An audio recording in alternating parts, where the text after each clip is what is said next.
Cara pencegahan serangan pada web browser.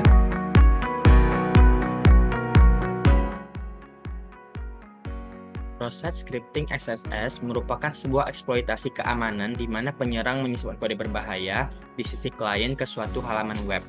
Web server mendapat data dari web client dengan sebuah permintaan, sehingga malicious user dapat menyerang dengan menyelipkan kode ke dalam output aplikasi web. Nah, cara kerjanya seperti digambar itu pertama pelaku menginjeksi website dengan JavaScript untuk mencuri sesi pengunjung. Lalu setiap pengunjung mengakses website tersebut akan mengaktifkan JavaScript yang sudah disisipkan oleh pelaku, dan sesi pengguna pun akan dikirim ke pelaku. Nah, cara kerjanya ini, jadi di sini sudah disiapkan sebuah website dengan dua input field, yaitu nama dan bio. Biasanya input ini digunakan oleh pengguna untuk mengisi data yang kemudian ditampilkan kembali di halaman website. Namun masalahnya website ini tidak memiliki validasi atau penyaringan terhadap karakter berbahaya seperti TypeScript. Jadi ketika seorang pengguna ataupun lebih tepatnya penyerang memasukkan sebuah script HTML ke dalam salah satu field, misalnya ya script alert xss/script seperti yang terdapat di gambar, kita isikan di field name. Lalu field bio kita isikan teks biasa.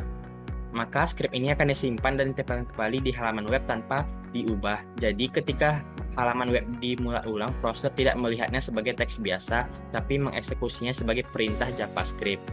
Nah, kita coba ya. Nah, muncul pop-up atau bahkan bisa terjadi hal yang lebih berbahaya, seperti pencurian cookie pengguna, pengalihan ke situs phishing, ataupun menjalankan perintah berbahaya lainnya.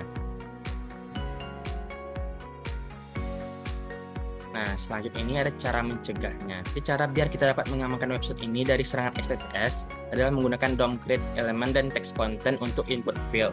Hal ini akan membuat semua yang diinput dalam input field akan dibaca sebagai teks, seperti yang saya ubah di gambar. Saat ini, website sudah menggunakan DOM create element dan text content, bukan seperti yang sebelumnya. Jadi kita tes lagi dan lihat untuk yang ditampilkan pada field name itu teks biasa. Berbeda dengan sebelumnya yang semua inputan langsung dijalankan, makanya input field tersebut bisa menjalankan script. Baik, di sini saya akan menjelaskan tentang CSRF. CSRF merupakan singkatan dari Cross-Site Request Forgery, yang mana artinya adalah serangan yang menggunakan sistem request. Jadi, CSRF ini adalah serangan cyber yang mengeksploitasi website dengan membuat pengguna tanpa sadar menjadi permintaan, yang mana kalau itu yang sering terjadi itu pada bank-bank tertentu.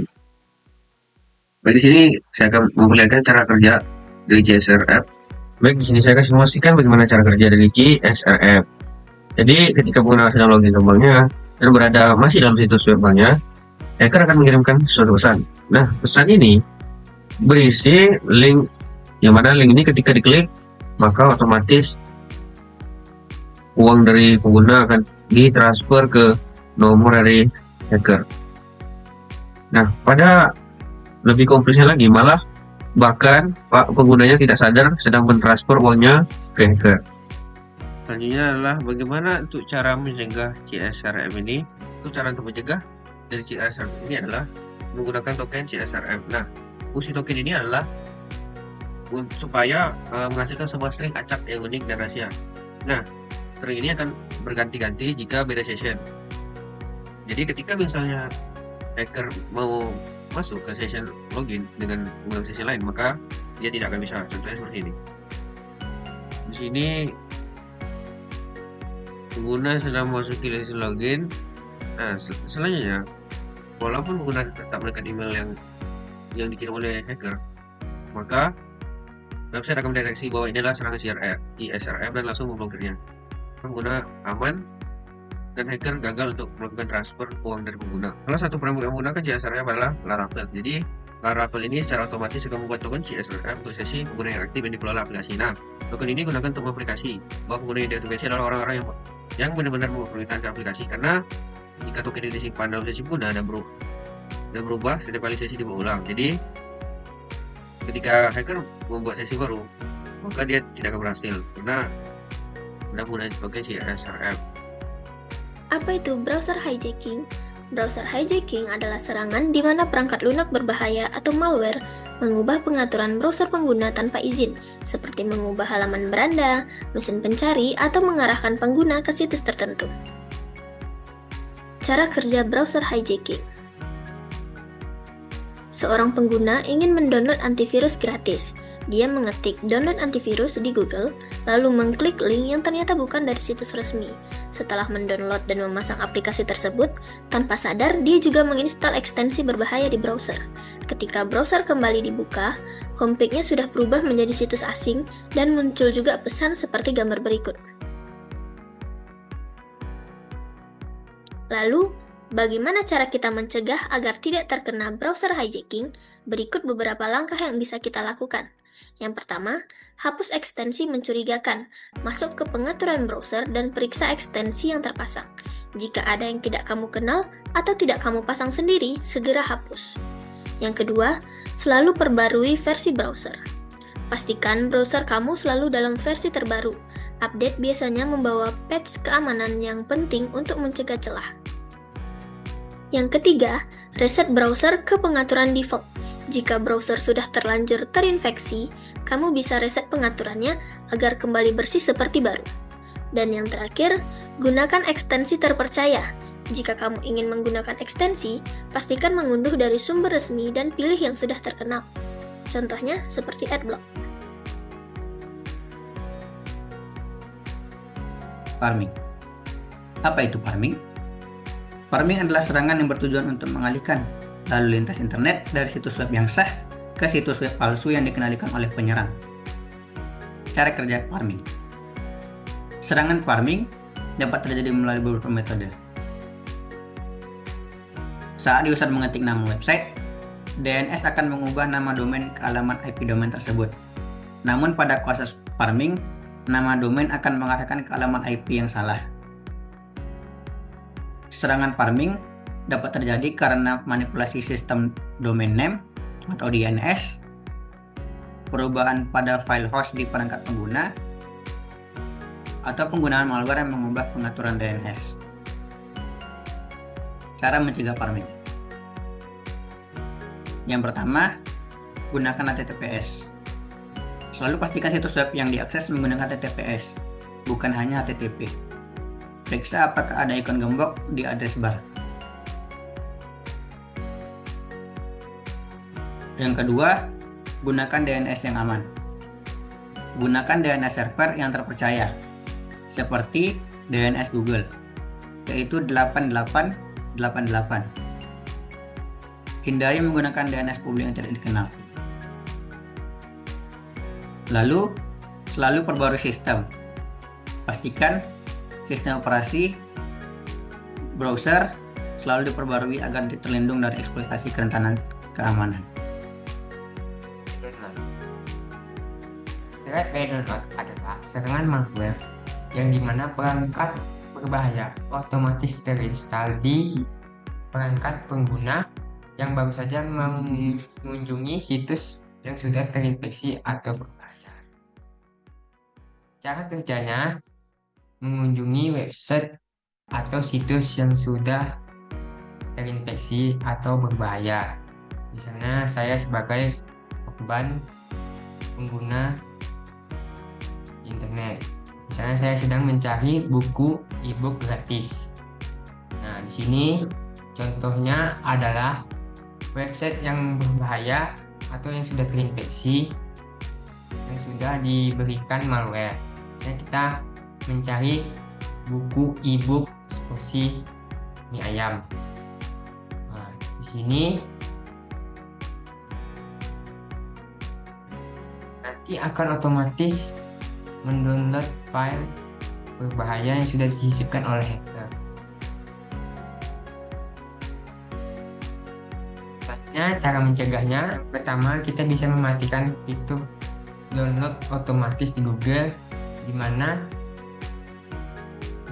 file yang akan di-download otomatis akan ditanya terlebih dahulu apakah ingin download apa tidak. Jadi kita bisa mengetahui file ini apakah benar-benar yang ingin kita download atau bukan.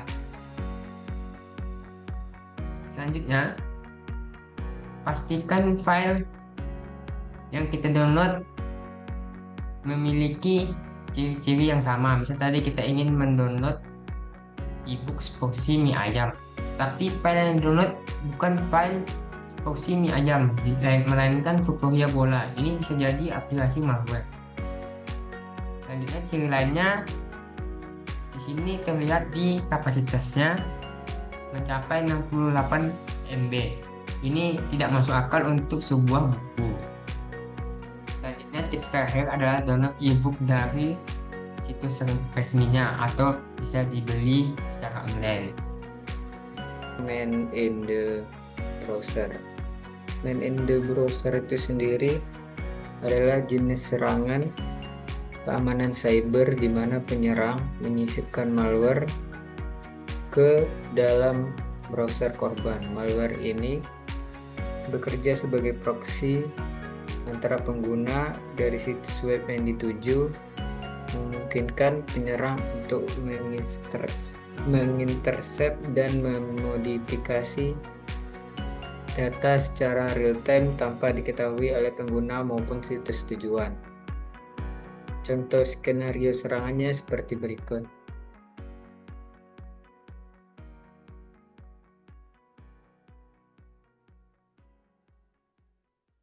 Yang pertama-tama ini adalah contoh dari login bank yang telah dibuat oleh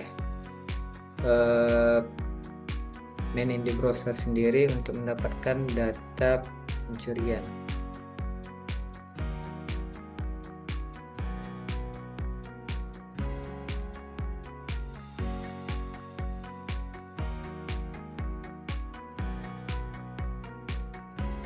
Lagi sukses, dan ini adalah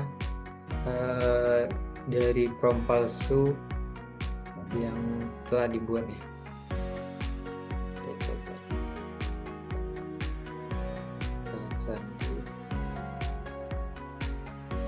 nah, di sini dibilang data terkirim ke penyerang. Nah, di sini ada data yang telah dicurinya dan telah disimpan untuk bisa dirubah. Setelah itu ada cara pencegahannya untuk pengguna, yaitu pertama, gunakan antivirus terpercaya, pastikan antivirus aktif dan selalu diperbarui. Yang kedua, update software dan browser, selalu gunakan versi terbaru browser dalam sistem informasi dan sistem operasi untuk menutup celah keamanan yang bisa dimanfaatkan malware. Yang ketiga, jangan install ekstensi browser sembarangan. Install hanya dari sumber resmi seperti Chrome, Web Store, atau Mozilla Add-on. Waspadai phishing dan email mencurigakan, jangan mengklik tautan atau membuka lampiran dari sumber yang tidak dikenal. Gunakan autentikasi multifaktor meskipun tidak sepenuhnya menghentikan NIT. MFA bisa mengurangi risiko pencurian akun. Gunakan aplikasi mobile resmi. Untuk aktivitas sensitif seperti perbankan, lebih aman menggunakan aplikasi resmi bank ketimbang browser. Amati anomali pada transaksi. Selalu cek ulang rincian transaksi sebelum menekan kirim atau konfirmasi. Sekian. Terima kasih.